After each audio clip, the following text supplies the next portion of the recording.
We're on the march. The Empire's on the run. Alex Jones and the GCN Radio Network. The experts are clear. Sunlight, purified water, healthy non-GMO food, and having a good attitude is essential to a healthy immune system. But I go further with Super Nascent Iodine X2 from InfoWarsLife.com. 50% stronger than our original and revolutionary Nascent Iodine formula, coming from a deep earth crystal source that no other supplier has. Most other forms of iodine come from seaweed in areas plagued by Fukushima and other contaminants. Not our iodine. It comes from over 200-million-year-old crystal salt deposits and is tested and proven to be completely pure. Visit InfoWarsLife.com today. See the informational videos. Read the information they're compiled. And for a limited time, when you use promo code NOW at checkout, you get an additional 5% off the entire family of InfoWarsLife.com products. Secure your Survival Shield X2 today at InfoWarsLife.com or call toll-free 888-253-3139. Introducing Secret 12, the new InfoWars Life vitamin B12 formulation. Most forms of vitamin B12 are highly processed and synthetic and could not be properly absorbed by the body. That's why for real results, so many are having to turn to painful B12 injections, which are known to have higher absorption rates. Now, InfoWarsLife.com is excited to announce that we can bring you our most bioactive, powerful form of B12 that has been developed with our exclusive perfected process. Secret 12 is a binary of nutramedical-grade, bioavailable coenzyme forms of B12, methylcobalamin, the same kind used in B12 injections, and adenosylcobalamin. Secret 12 is simply taken by mouth, right on the tongue, and then swallowed. No needles, no injections. Don't take my word for it. Try it for yourself. Discover the secret. Secret 12. Secure your revolutionary Secret 12 formula right now at InfoWarsLife.com or call 888-253-3139. Another major health threat, this one in Toledo, Ohio, where everybody in the entire city has been told not to drink the water. Ohio's governor declaring a state of emergency. Did you know that the average person uses about 80 to 100 gallons of water at home every single day? If there's a water emergency, will you be prepared? Panicked residents forming long lines throughout the day. We're here at a supermarket in Toledo. You can see the shelves empty where water once was. To stay safe and healthy during a crisis, you must have access to safe, clean water. Water which will not be available at your local grocery store. There's a mad dash on right now to stock up on supplies. The ProPure Pro 1 G2.0 water filtration system is a must-have for every modern, independently minded household. Protect your family's safety during an emergency. Go to InfoWarsStore.com today to purchase your ProPure Pro 1 G2.0 water filtration system or call 1-888-253-3139.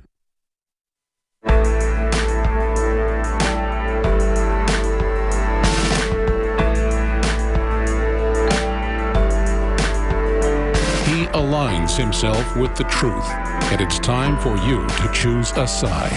You're listening to Alex Jones. Chaos is hanging around. I'm treed to the ground. Welcome back to the Alex Jones Show. I'm your host today, David Knight. We're going to be joined by Paul Joseph Watson in the second hour. Our reporters in Ferguson, Jakari Jackson and Joe Biggs, will be joining us in the third hour, if not earlier. If there's a grand jury announcement, we'll be going to them when that happens to gauge the reaction of the crowd there. They've been covering and live streaming from that area throughout the week. And, of course, earlier in the week, we were told that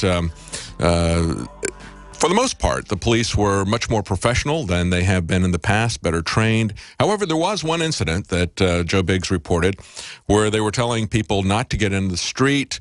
They would be arrested if they got into the street. Meanwhile, there were some police who went around behind the crowd and essentially forced them into the street.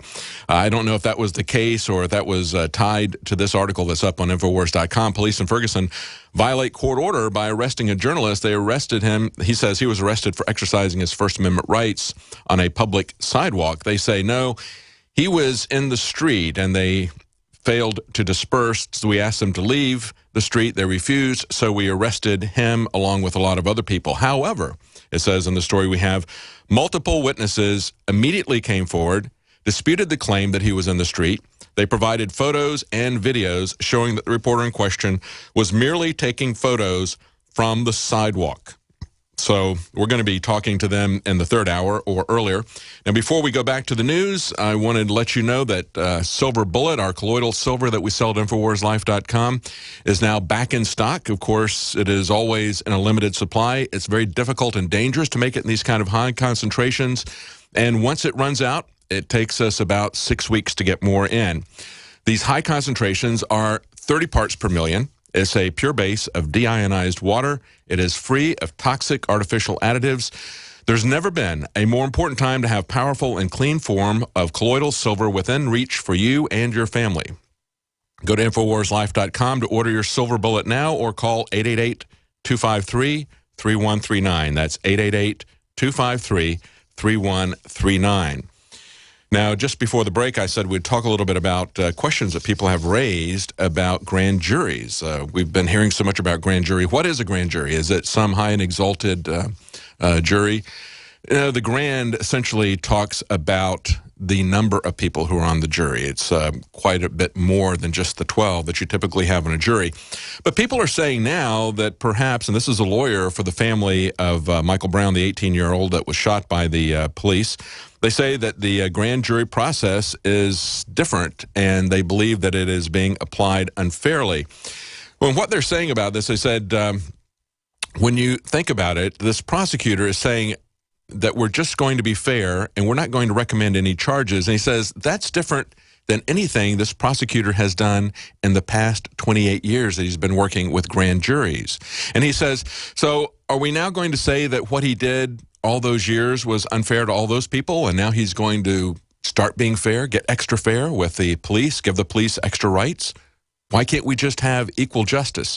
And then he goes on to make another point of the reason that they're having a grand jury. He says there's a lot of high-profile cases. He says, I've seen them where prosecutors say, you know what, I'm going to hand this one over to the grand jury. I want political cover on this one. In other words, I don't want to take the responsibility for making the decision as to whether or not we're going to go forward with a prosecution and a trial or not. I'm going to punt. I'm going to say that it's going to be the grand jury's decision, not mine. I want them to decide, so I'm not the one who takes the heat on this decision. They believe that that is the situation that's going on here in this case. Now, that was an article from ABC News.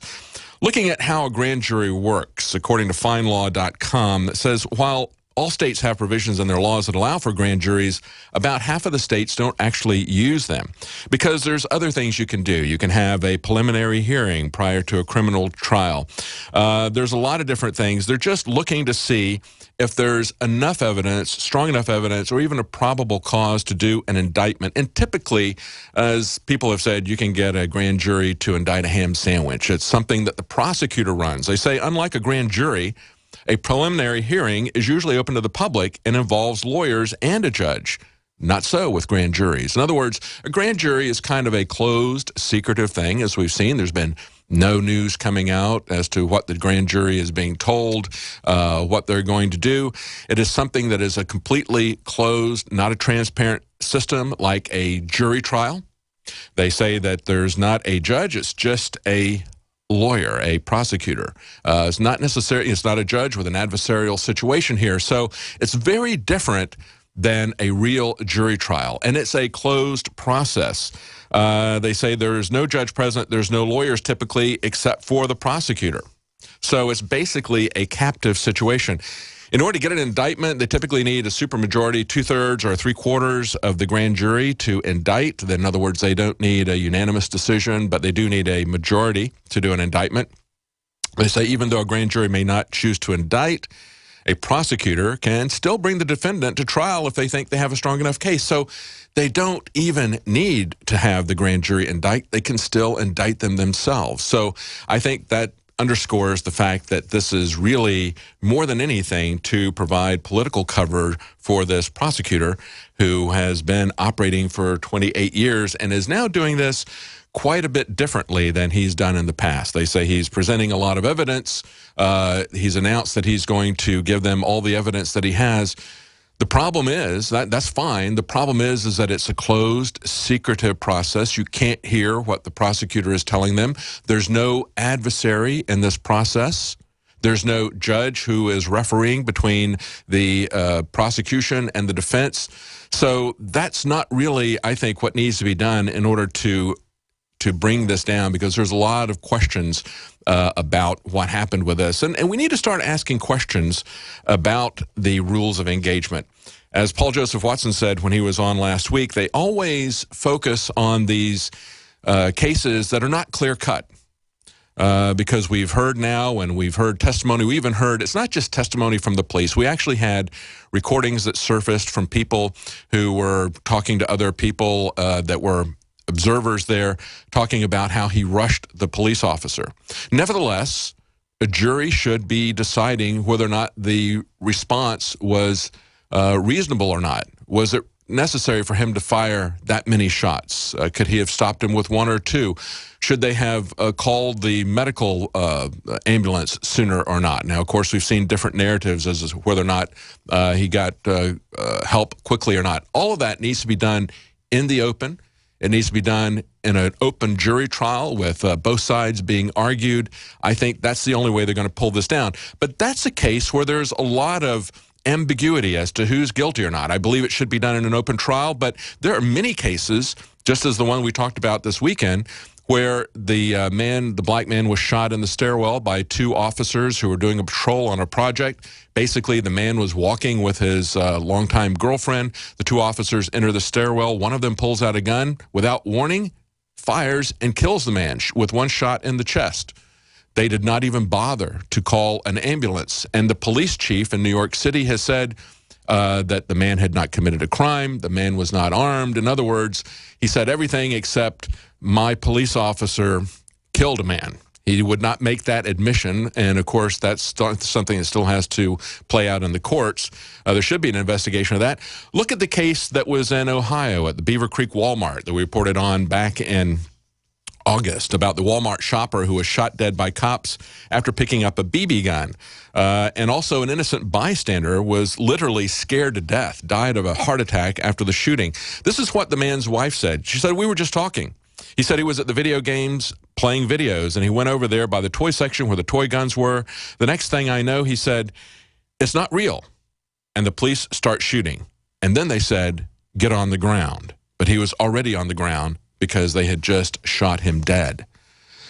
These are the kind of cases that we need to be rallying behind, but instead they choose an ambiguous case that I believe the Obama administration wanted to make into a national case. The mainstream media who supports them wanted to make it into a national case because they wanted to play the race card before the election. But they certainly should get behind these unambiguous cases, use it to talk about how we set the rules of engagement for the police, what the penalties are going to be when they don't follow those rules of engagement. Let's ask them, you know, if is it okay for the police to shoot you if you attack them without a weapon? What about if you're running away without attacking the police? Can they still shoot you? How about if you refuse an order? No matter how arbitrary that order, can the police still shoot us? What if we talk back, yell at them, shoot a bird at them? Can they pull out a gun and shoot us? What if we give the officer a dirty look? What if we're photographing the officer? Are they allowed to shoot us in all those cases? What if we're walking in a stairway with our arm around a girl? Are they allowed to shoot us then? We need to have these discussions, you know, and then we need to say, can they shoot us until they run out of ammunition? How many times do they shoot? Frank Serpico said in his day they would take 2 shots and then reassess the situation. Now they just empty the gun until they run out of ammunition. Do they have some additional liability if they don't call for an ambulance, if they just let you bleed out on the ground? Is there going to be criminal liability for people who call 911 as a snitch? Remember just this last weekend we had a 12-year-old who died again with a BB gun. A person called the police and said there was a kid with a gun. It was possibly, it said multiple times, it was probably fake. That was not conveyed to the officers on the scene, they say, by the 911 operator. Nevertheless, why would a person call 911 if they think it was probably fake and if they say it multiple times? Or look at this situation that I just mentioned in the Walmart where the man had the BB gun that he was buying in Walmart and he was shot dead by the police. It was The person who called the 911 dispatcher is named Ronald Ritchie. And he said that this man, whose name is Crawford, was pointing the gun at children. And then he